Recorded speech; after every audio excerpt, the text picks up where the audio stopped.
कौन आपणक according India रे टोटल 2 टाइप्स रो मेडिकल कॉलेज अछि कि 1 government and second private then wait technically देखा गले इंडिया रे टोटल 8 टाइप्स रो मेडिकल कॉलेजेस अछि। फर्स्ट गवर्नमेंट सेक्टर रे आपणकर 4 टाइप्स रो मेडिकल कॉलेजेस रहउछि जेमिति कि आपणकर एम्स एंड जिपमर भली top tier medical college and second आपणकर स्टेट गवर्नमेंट रो मेडिकल कॉलेज जेमिति कि हमर एससीबी एंड एमकेसीजी भली मेडिकल कॉलेज। थर्ड होची सेंट्रल यूनिवर्सिटीज जेमिति कि बीएचयू एंड एएमयू भली कॉलेज सही कैटेगरी थाए। फोर्थ होची आपनकर स्ट्रेटेजिक इंस्टीट्यूशंस जेमिति कि एएफएमसी एंड ESIC भली कॉलेज रही थाए। सेकंड आपनकर प्राइवेट रे भी 4 टाइप्स रो मेडिकल कॉलेजेस रही थाए। फास्ट आपनकर स्टेट बोर्ड बा स्टेट यूनिवर्सिटी अंडर रे आसुथिबा मेडिकल कॉलेज जेमिति कि हमर हाईटेक एंड ड्रीम्स भली कॉलेज जहा कि गोटे ट्रस्ट बा सोसाइटी द्वारा रन होई थाए। एंड सेकंड होची आपनकर डीम्ड मेडिकल कॉलेज।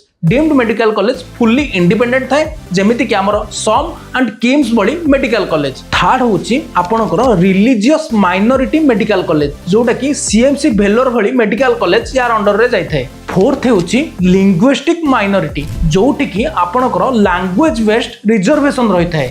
काउंसलिंग पूर्वरु एही कैटेगोरीज गुडिको विषय निहाती जानिबा दरकार and share this video with every NEET aspirant. जदि किछि भी डाउट अछि देन तळे कमेंट करंतु।